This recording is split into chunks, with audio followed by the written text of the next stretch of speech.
여러분, 지금 이 순간에도 우리의 혈관 속에는 작은 시한폭탄이 매 순간 떠돌아다니고 있습니다. 이 시한폭탄은 언제 어디서든 여러분을 반신불수나 죽음의 문턱으로 이끌 수 있습니다. 그것이 심장일지, 뇌일지, 다리일지는 그 누구도 알 수가 없습니다. 그저 어느 순간 갑자기 아무런 예고도 없이 사고로 이어질 뿐입니다. 그리고 병원에선 이 무서운 시한폭탄을 혈전, 즉 피떡이라고 부릅니다. 우리의 혈관은 한 번 막히면 돌이킬 수가 없습니다. 그래서 말이 어눌해지고 손발에 힘이 빠지고 시야가 흐려지고 심하면 의식을 잃고 쓰러지기도 합니다. 또는 가슴이 돌덩이처럼 짓눌리고 식은땀이 쏟아지며 숨조차 쉴 수 없는 극심한 통증이 덮쳐오기도 하죠. 안타깝지만 이런 증상이 나타났다면 이미 뇌혈관이나 심장혈관 속에 피떡이 완전히 자리를 잡아버린 것일 수 있습니다. 만약 여러분께 지금 말씀드린 이런 증상이 나타난다면 이 영상을 보실 시간이 없습니다. 즉시 시청을 멈추시고 119에 전화하시거나 가까운 응급실에 달려가셔야 합니다. 뇌졸중과 심근경색은 분 단위로 생명이 갈리는 아주 위험한 병이기 때문입니다.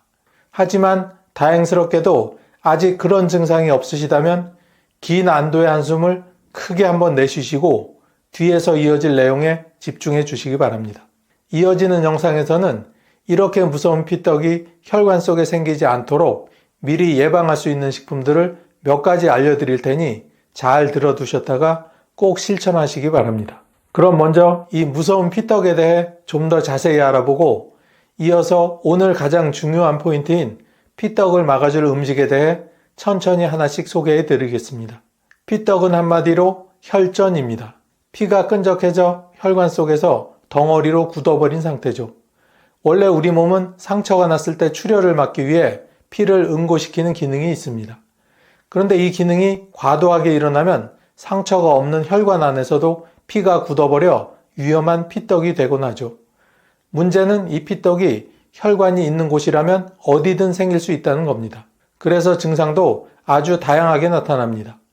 뇌혈관에 피떡이 생기면 말이 어눌해지고 한쪽 팔과 다리에 갑자기 힘이 빠지며 심하면 의식을 잃고 쓰러집니다. 바로 뇌졸중이죠. 심장혈관에 피떡이 생기면 가슴을 돌덩이가 누르는 듯 답답하고 왼쪽 팔이나 턱으로 통증이 퍼지면서 숨이 막히는 심근경색으로 이어집니다. 다리혈관에 피떡이 생기면 다리가 붓고 열이 나며 걷지 않아도 종아리에 심한 통증이 옵니다. 심하면 다리가 괴사할 수도 있습니다. 폐혈관에 피떡이 생기면 갑자기 숨이 차고 호흡이 가빠지며 심한 경우 몇 분 안에 생명이 위태로워지기도 합니다. 이렇듯 피떡은 어느 혈관에 생기느냐에 따라 증상이 완전히 달라지지만 공통점은 발병이 갑작스럽고 돌이킬 수 없는 결과를 남길 수 있다는 겁니다. 많은 분들이 손쉽게 약을 먹으면 해결된다고 생각하시지만 사실 그렇지는 않습니다. 혈전 용해제나 항응고제는 이미 생긴 피떡을 당장 녹이기보다는 더 커지지 않게 막는 정도에 그치는 경우가 많습니다.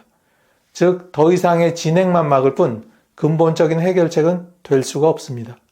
부작용도 무시할 수가 없고요. 그래서 중요한 건 애초에 피가 끈적거리지 않도록 혈관을 깨끗하게 유지하는 것입니다. 그 방법 중 하나가 바로 혈전을 예방하는 음식을 꾸준히 먹어주는 것입니다. 오늘 제가 이 시간을 통해 여러분께 알려드릴 음식들은 의학적으로도 여러 연구와 시험을 통해서 그 효과가 입증된 것들입니다. 이 음식들을 일상에서 꾸준히 챙겨 드신다면 여러분의 혈관 속에서 피가 맑게 흐르고 피떡이 쌓일 틈조차 주지 않게 도와줄 수 있습니다.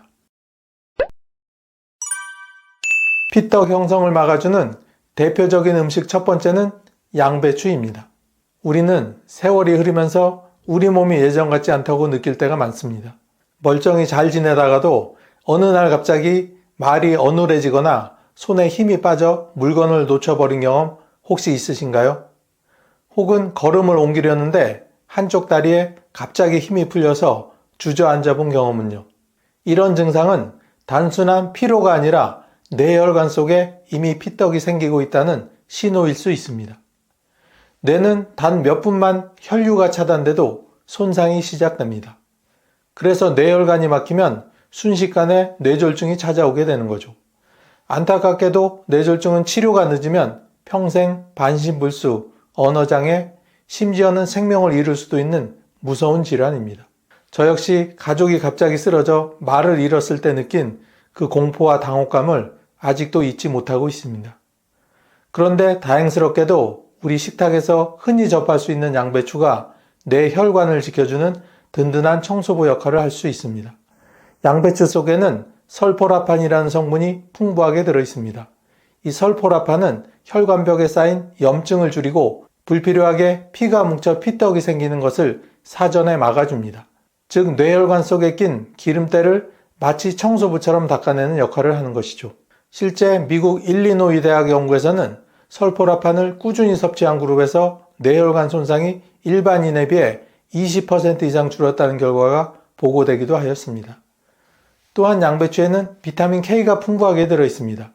비타민 K는 피가 멎는 데 필요한 중요한 영양소로 알려져 있지만 사실 불필요한 혈전이 생기는 것을 막아주는 균형자 역할을 하기도 합니다. 그래서 양배추를 꾸준히 먹으면 뇌혈관이 튼튼해지고 피가 원활히 흘러 뇌졸중 위험을 낮추는 데 도움이 됩니다. 시니어층에서는 뇌혈관 관리가 특히 중요합니다. 여성분들은 중년 이후 에스트로겐이 감소하면서 뇌혈관이 쉽게 약해지고 남성분들은 흡연이나 음주 습관 때문에 뇌혈관이 더 손상되기 쉽습니다. 활동량이 줄어드는 시기에는 피가 한 곳에 머물러 피떡이 더 잘 생기게 됩니다. 그래서 양배추 같은 채소는 단순한 반찬이 아니라 뇌혈관을 살리는 약과도 같은 존재가 됩니다. 드시는 방법은 다양합니다. 샐러드로 생으로 드셔도 좋고 살짝 데쳐 쌈으로 활용해도 좋습니다. 요즘은 양배추 즙이나 양배추차 형태로 많이 나와 있어서 꾸준히 챙기기에 아주 좋습니다. 하루 100에서 150g 정도, 손바닥 크기 2장 정도면 충분합니다. 하지만 주의해야 할 점도 있습니다. 위가 약하시거나 위염, 위궤양이 있는 분들은 생으로 너무 많이 드시면 속쓰림이 심해질 수 있으니 살짝 익혀서 드시는 것이 안전합니다. 또한 와파린 같은 항응고제나 아스피린 같은 혈액을 묽게 하는 약을 복용 중인 분들은 주의가 필요합니다. 양배추에 들어있는 비타민 K가 약의 작용을 방해해 혈액 응고 수치가 불안정해질 수 있기 때문입니다. 이런 경우에는 반드시 담당 의사와 상의한 후 섭취량을 조절하셔야 합니다. 두 번째는 귀리입니다. 어느 날 마트나 시장에 가시다가 갑자기 숨이 차고 가슴이 뻐근해 잠시 멈춰서야 했던 경험 혹시 있으신가요? 혹은 밤에 자다가 이유 없이 심장이 두근거려 깜짝 놀라 깨신 분들은요. 이런 신호는 심장으로 가는 혈관이 좁아지고 있다는 우리 몸의 경고일 수 있습니다. 심장은 하루도 쉬지 않고 매일 10만 번의 수축과 이완을 반복하면서 피를 온몸 구석구석으로 보내는 펌프 역할을 합니다. 하지만 혈관 안에 기름기와 콜레스테롤이 쌓이면 혈관이 점점 좁아지고 피가 원활히 흐르지 못합니다. 이런 현상이 계속되다 보면 어느 날 갑자기 협심증이나 심근경색 같은 큰 병으로 이어질 수 있습니다. 심근경색은 단 몇 분 사이에도 생명을 앗아갈 수 있는 아주 무서운 질병입니다. 그런데 참으로 다행스럽게도 우리 식탁에서 손쉽게 만날 수 있는 귀리가 심장 혈관을 깨끗하게 지켜주는 든든한 역할을 합니다. 귀리 속에는 베타글루칸이라는 수용성 식이섬유가 풍부하게 들어있습니다. 이 성분은 장 속에서 젤처럼 변해 혈액 속 나쁜 콜레스테롤과 중성지방을 달라붙게 한 후 몸 밖으로 배출시켜줍니다. 쉽게 말해 심장 혈관벽에 기름때처럼 붙어있던 찌꺼기들을 깨끗이 청소해주는 역할을 하는 겁니다. 미국 식품의약국도 귀리의 베타글루칸이 심혈관 질환 예방에 효과가 있다고 공식적으로 인정했습니다. 하루 3g의 베타글루칸을 꾸준히 섭취했을 때 총 콜레스테롤과 나쁜 콜레스테롤이 5에서 10% 감소했다는 연구 결과도 있습니다. 작은 수치 같아 보이지만 심장 혈관이 막히는 속도를 늦추고 피떡이 달라붙는 위험을 크게 줄여주는 아주 중요한 변화입니다. 시니어층은 심장 혈관 관리가 더욱 필요합니다. 세월이 흐르면 혈관벽은 점점 딱딱해지고 활동량이 줄어드는 시기에는 혈액이 한 곳에 머물러 더 쉽게 응고되게 됩니다. 여성은 호르몬 변화로, 남성은 흡연과 잦은 음주 습관으로 심장 혈관이 더 취약해지게 됩니다. 이때 귀리를 꾸준히 챙겨 드신다면 심장으로 가는 길을 깨끗하게 열어두는데 큰 도움이 됩니다. 귀리는 드시는 방법도 다양합니다. 우선 물에 불려 죽처럼 끓여 아침 식사로 드셔도 좋고 요거트에 귀리를 넣어 간단하게 드셔도 좋습니다. 귀리 가루를 우유나 두유에 타서 드시면 간편하게 챙길 수도 있습니다. 하루 40에서 50g, 밥숟가락으로 4-5숟가락 정도가 적당한 양입니다. 하지만 주의하실 점도 있습니다. 귀리는 혈당을 서서히 올려주는 장점이 있지만 혈당 강화제나 인슐린을 복용 중인 분들은 혈당이 과도하게 떨어질 수 있으니 섭취량을 의사와 상의하는 것이 안전합니다. 또 혈압약을 드시는 분들은 귀리의 칼륨 성분이 약효와 겹쳐 저혈압을 유발할 수 있으므로 주의가 필요합니다. 장이 예민하신 분들은 처음부터 많은 양을 드시면 가스가 차거나 더부룩할 수 있으니 소량부터 천천히 시작해 보시는 게 좋습니다. 세 번째는 고등어를 포함한 등푸른 생선입니다. 어느 날 가만히 앉아 있기만 했는데도 다리가 퉁퉁 붓는 경험 다들 있으셨을 겁니다. 종아리가 뻐근해 걸음을 멈추거나 가슴이 갑자기 답답해 숨을 몰아쉬며 불안해 본 적도 있으시죠? 이런 증상은 심장과 다리의 혈관 속에서 피가 원활히 돌지 못하고 막혀 있다는 경고일 수 있습니다. 심장은 강력한 펌프처럼 하루 종일 피를 내보내지만 혈관이 좁아지거나 피가 끈적해지면 그 힘으로도 충분히 밀어내지 못합니다. 그러면 심장으로 가는 길목이 막히면서 심근경색 같은 치명적인 병이 생기거나 다리에서는 피가 고이면서 심부정맥 혈전증 같은 위험한 상황이 나타납니다. 다리에 생긴 피떡이 혈류를 타고 올라가 폐를 막으면서 호흡곤란을 일으키는 치명적인 폐색전증으로 이어질 수도 있습니다. 그런데 정말 다행스럽게도 우리 식탁에서 자주 만나는 고등어가 이런 위험을 크게 줄여줍니다. 고등어는 대표적인 등푸른 생선으로 오메가3 지방산이 풍부합니다. 이 성분은 혈액을 묽게 만들어 피떡이 달라붙는 것을 막고 혈액 속 중성지방을 줄여 혈관 속을 깨끗하게 유지시켜줍니다.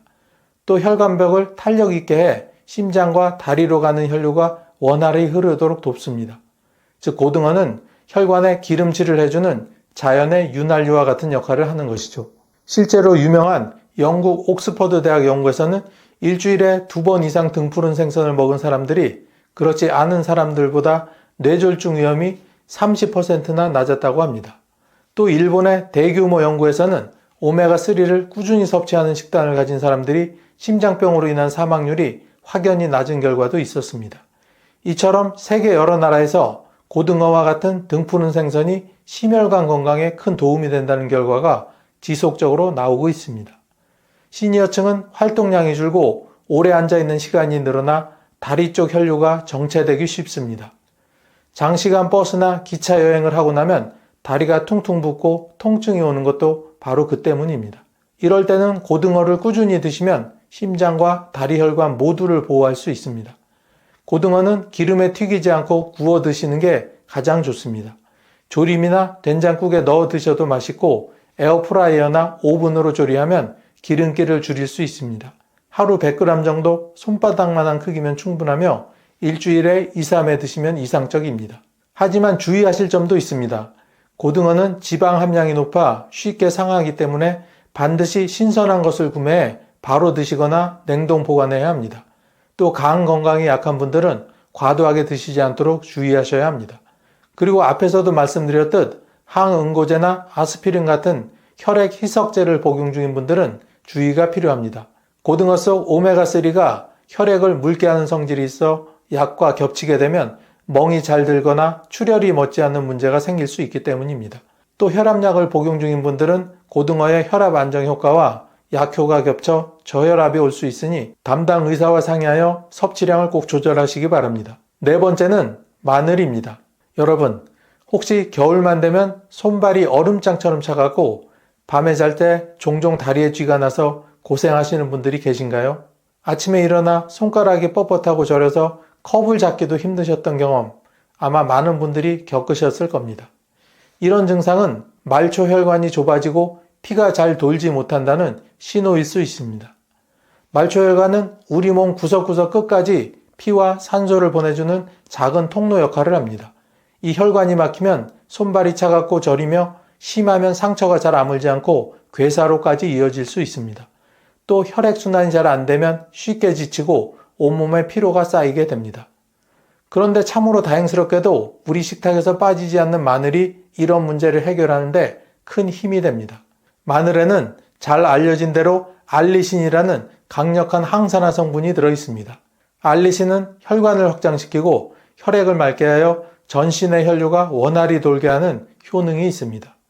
즉 막히고 좁아진 혈관 길목을 시원하게 열어주는 천연의 보약 같은 역할을 하는 것입니다.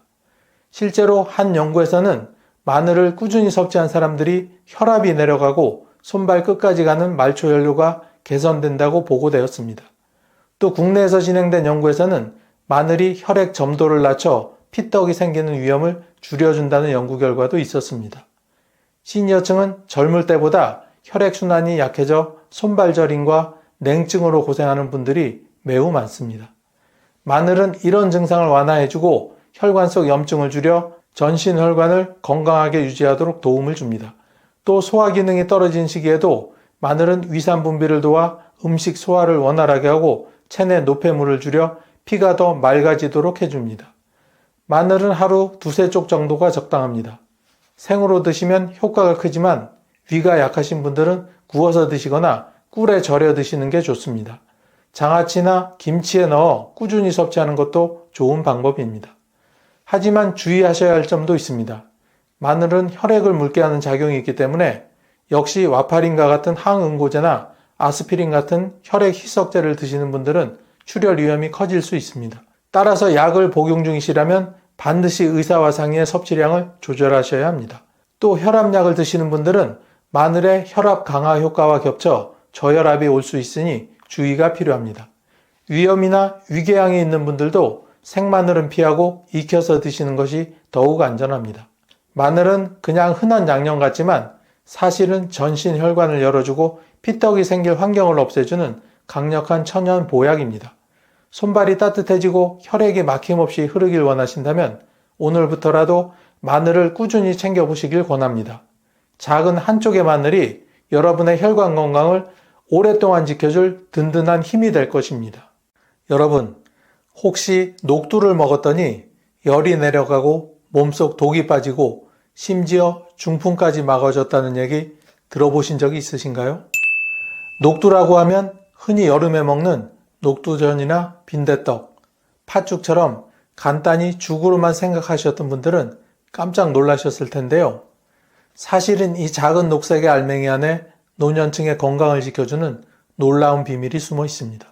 나이가 들면서 혈압은 오르고 관절은 시큰거리고 위장은 더 약해지고 무엇보다 열이 잘 나고 쉽게 붓는 경우가 많아집니다.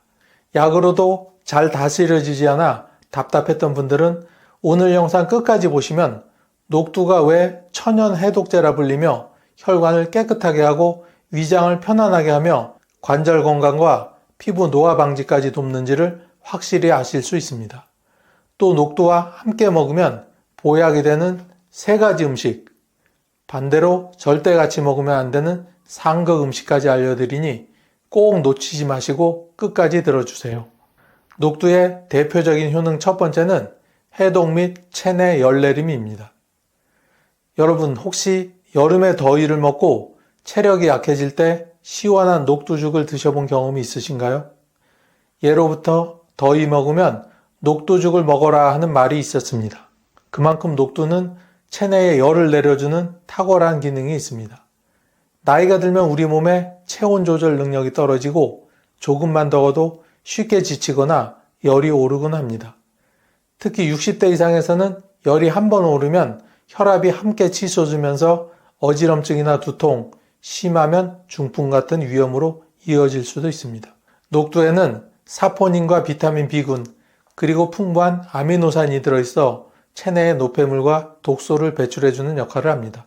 이 때문에 중국의 고서인 본초 강목에서도 녹두가 해열과 해독의 대표 식품으로 기록되어 있을 정도입니다. 실제로 현대의학의 연구에서도 녹두 추출물이 열사병이나 알코올 중독, 심지어 농약이나 중금속 중독 증상을 완화하는 데 도움을 준다는 결과가 나와 있습니다. 어르신들 중에는 여름에 땀을 많이 흘리면서도 갈증이 심하고 손발이 붓고 머리가 지끈거려 고생하시는 분들이 정말 많으실 겁니다. 이럴 때 녹두죽이나 녹두차를 꾸준히 드시면 몸속에 열이 가라앉으면서 혈압이 안정되고 두통도 한결 덜하다는 분들이 많습니다. 또 녹두에는 이뇨작용을 돕는 성분이 있어 소변을 잘 나오게 하고 몸이 붓는 것을 줄여줍니다. 나이가 들수록 신장이 약해져 붓기가 자주 생기는데 녹두는 이럴 때 자연스럽게 몸의 균형을 회복해 줍니다. 여러분, 혹시 술 마신 다음날 속이 울렁거리고 얼굴이 붉게 달아오른 경험이 있으신가요?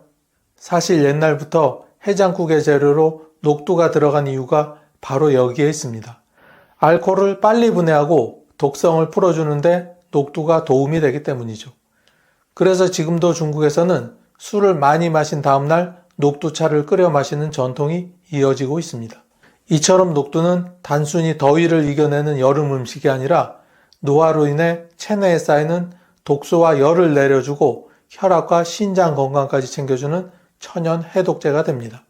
두 번째는 혈관 건강과 콜레스테롤 관리입니다. 나이가 들면서 가장 무서운 질환 중 하나가 바로 혈관병입니다. 고혈압, 고지혈증, 뇌졸중, 심근경색, 이름만 들어도 두려운 병들이 모두 혈관이 막히고 딱딱해지면서 생깁니다. 그런데 녹두는 혈관 속을 청소해주는 고마운 음식입니다. 녹두에는 플라보노이드라는 강력한 항산화 물질이 들어있습니다. 이 성분은 혈액 속에서 나쁜 콜레스테롤이 산화되는 것을 막아줍니다. 우리가 흔히 말하는 동맥경화, 즉 혈관벽에 기름기가 끼는 현상은 나쁜 콜레스테롤이 산화되면서 시작됩니다. 그런데 녹두를 꾸준히 섭취하면 혈관벽에 찌꺼기가 붙는 것을 예방할 수 있습니다.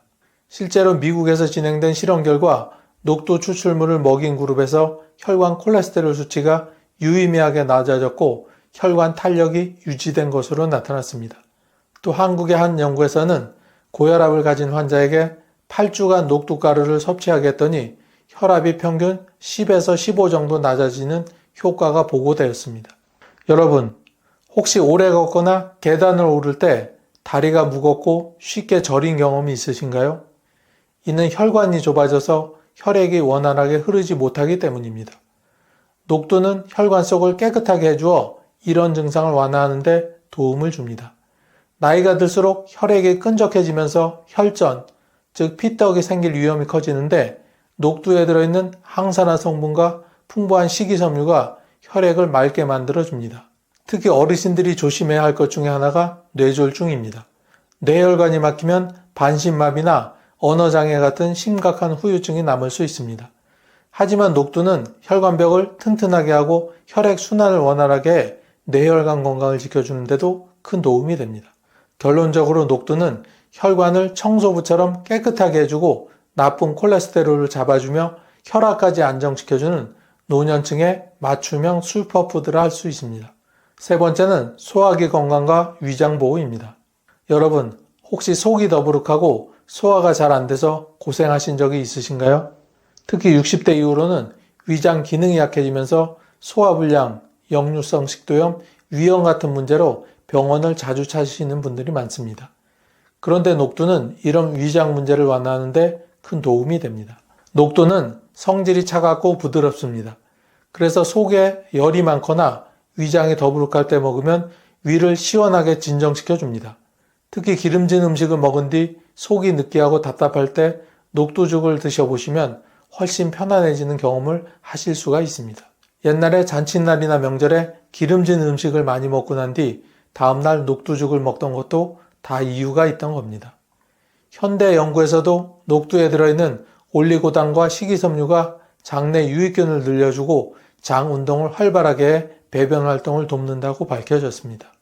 변비로 고생하는 노인분들에게 녹두죽이나 녹두차는 아주 좋은 천연 치료제가 될 수 있습니다. 또 한 가지 중요한 점은 위점막 보호 효과입니다. 나이가 들수록 위산이 과다 분비되거나 위점막이 약해지면서 위염이나 위궤양이 쉽게 생깁니다. 그런데 녹두의 다당류 성분은 위점막을 코팅해 주어 자극을 줄여줍니다. 그래서 속쓰림이나 역류성 식도염 같은 증상에도 도움이 될 수 있습니다. 혹시 체한 듯 답답해서 밤잠을 설치신 적이 있으신가요? 이럴 때 녹두죽 한 그릇이면 속을 편안하게 해주고 숙면에도 도움이 됩니다. 결국 녹두는 위장을 시원하게 진정시키고 장을 깨끗하게 하며 변비와 속쓰림까지 해결해주는 노년층의 위장 지킴이 역할을 합니다. 네 번째는 피부 건강과 노화 방지입니다. 나이가 들면 가장 먼저 티가 나는 곳이 어디일까요? 바로 피부입니다. 주름, 기미, 잡티. 많은 분들이 화장품으로 가리려고 애쓰시지만 사실 피부 노화의 근본적인 원인은 몸속에서 시작됩니다. 그런데 녹두가 이 피부 노화에 놀라운 도움을 줍니다. 녹두에는 비타민 E, 비타민 C, 폴리페놀 같은 항산화 물질이 풍부하게 들어있습니다. 이 성분들은 우리 몸속에서 세포를 늙게 만드는 활성산소를 제거해 줍니다. 활성산소는 피부 탄력을 떨어뜨리고 주름을 만들며 기미와 잡티까지 생기게 합니다. 그런데 녹두를 꾸준히 섭취하면 세포가 늙는 속도를 늦출 수 있습니다. 실제로 인도 전통의학에서 녹두를 피부를 맑게 하는 약재로 사용한 적이 있습니다. 또한 현대 화장품 원료에도 녹두 추출물이 들어가는 경우가 많은데 이는 피부 진정과 미백 효과가 과학적으로 입증되었기 때문입니다. 노년층에서 흔한 문제 중 하나가 피부 건조와 가려움증입니다. 겨울철에 특히 심해지지요. 그런데 녹두에 들어있는 아미노산과 미네랄은 피부 보습을 유지하는 데 도움을 줍니다. 실제로 녹두가루를 곱게 갈아 팩으로 사용하면 피부가 부드럽고 촉촉해진다는 연구 결과도 있습니다. 여러분, 혹시 거울을 보면서 내 얼굴이 왜 이렇게 빨리 늙지 하고 속상해 보신 적 있으신가요? 사실 겉에 바르는 화장품보다 더 중요한 것이 속에서부터 피부를 지켜주는 음식입니다. 이런 녹두의 효능을 두세 배로 올려줄 좋은 식품이 있습니다. 첫 번째는 보리입니다. 여러분 혹시 여름철 더위에 지쳐서 밥맛이 없을 때 보리밥을 드셔보신 적이 있으신가요? 사실 녹두와 보리를 함께 먹으면 노년층 건강에 놀라운 시너지 효과가 나타납니다. 보리는 섬유질이 풍부해서 혈당을 안정시키고 장 건강을 지켜주는 곡물입니다. 반면 녹두는 체내 열을 내려주고 독소를 해독하는 역할을 하죠. 이 두 가지가 만나면 우리 몸의 혈관과 장, 그리고 신장까지 골고루 이롭게 합니다. 먼저 혈당 조절에 대해 말씀드리겠습니다. 60대 이후에는 누구나 혈당이 불안정해지게 됩니다. 밥을 조금만 먹어도 혈당이 쭉 올라갔다가 금세 내려가는 분들 많으실 겁니다. 그런데 녹두와 보리를 함께 먹으면 혈당이 천천히 오르고 오래 유지됩니다. 보리 속에 베타글루칸이라는 성분이 혈당 상승을 막아주고 녹두 속의 사포닌이 인슐린 분비를 도와 당 대사를 원활하게 하기 때문이죠. 실제 연구에서도 녹두와 보리를 함께 섭취한 그룹에서 당화 혈색소가 유의미하게 개선된 결과가 보고되었습니다. 두 번째는 혈관 건강입니다. 보리에는 수용성 섬유질이 풍부해 혈중 콜레스테롤을 낮춰줍니다. 거기에 녹두에 항산화 성분이 더해지면 혈관벽에 기름기가 끼는 것을 막아주어 동맥경화 예방에 탁월한 효과가 있습니다. 나이가 들수록 가장 무서운 것이 뇌졸중, 심근경색 같은 혈관 질환인데 녹두와 보리의 조합은 혈관을 청소하고 혈액을 맑게 만들어주어 이런 질환을 예방하는 데 큰 힘이 됩니다. 세 번째는 장 건강입니다. 보리의 섬유질이 장 운동을 활발하게 하고 녹두의 올리고당이 유익균을 늘려줍니다. 그래서 변비로 고생하시는 어르신들에게 큰 도움이 됩니다. 또 한 가지 중요한 점은 노폐물 배출입니다. 보리가 소변을 잘 나오게 하고 녹두가 해독작용을 하니 이 둘을 같이 먹으면 몸속에 쌓인 독소와 노폐물이 자연스럽게 빠져나갑니다. 나이가 들면서 몸이 잘 붓고 관절이 시큰거리는 것도 이런 노폐물이 잘 빠져나가지 못해서 생기는 경우가 많습니다. 결론적으로 녹두와 보리를 함께 먹으면 혈당이 안정되고 혈관이 깨끗해지고 장이 편안해지며 몸이 한결 가벼워집니다.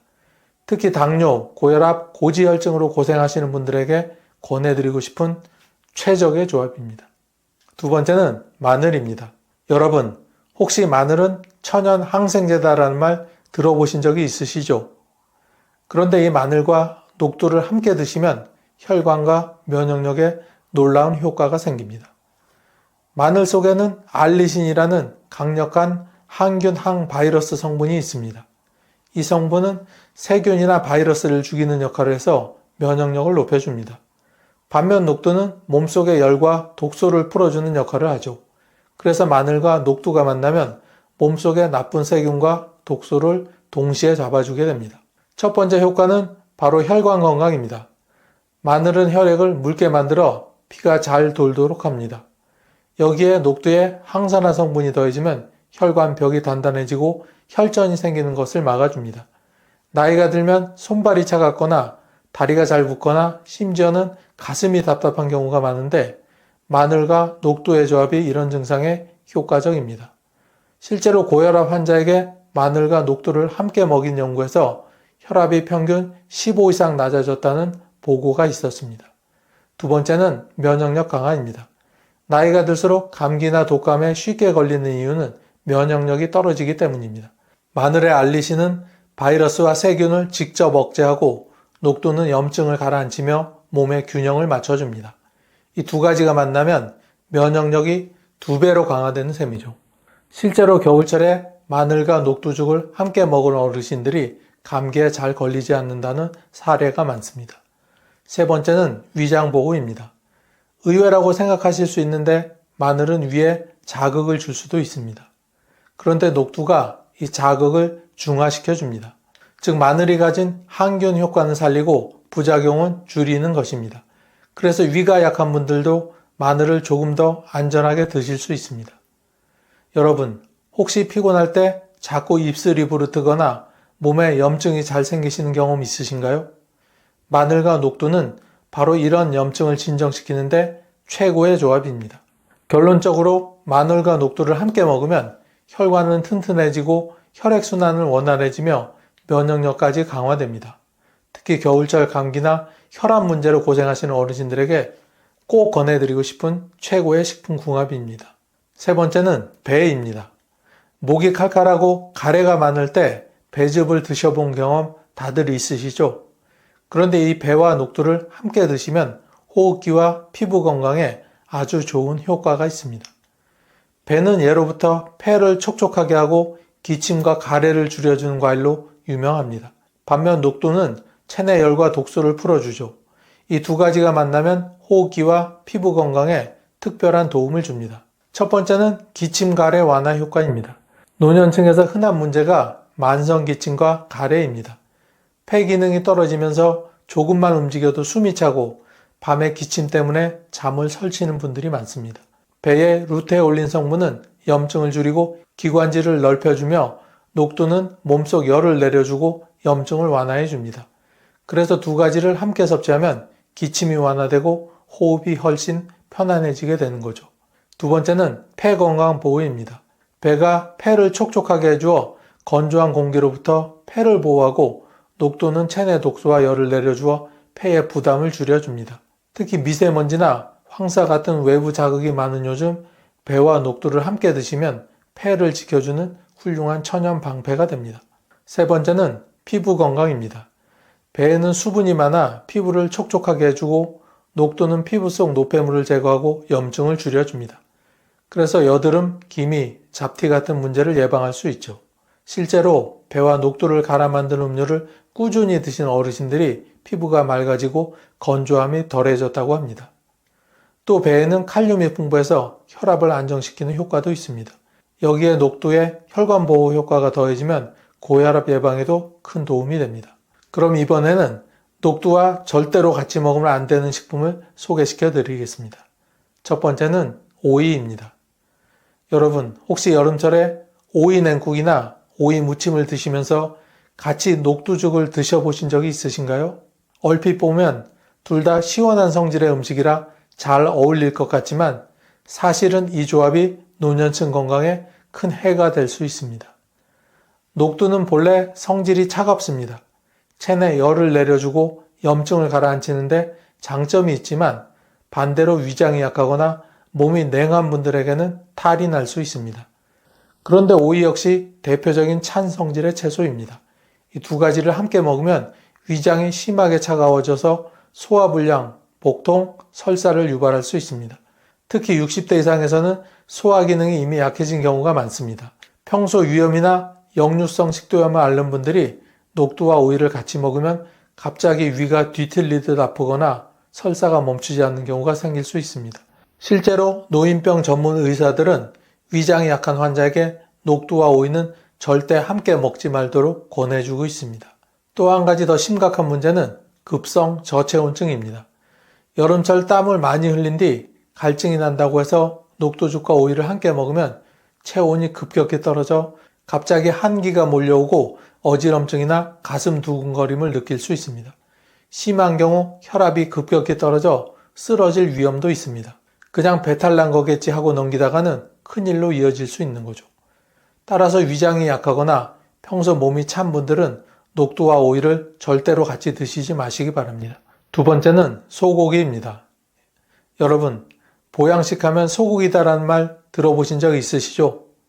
하지만 소고기와 녹두를 함께 먹는 것은 절대 피해야 합니다. 왜냐하면 소고기는 성질이 따뜻한 음식이고 녹두는 반대로 성질이 차갑기 때문입니다. 한의학적으로 이 두 가지는 서로 상극입니다. 겉으로 보기에는 균형을 맞출 수 있을 것 같지만 실제로는 소화 과정에서 충돌을 일으켜 우리 몸에 큰 부담을 줍니다.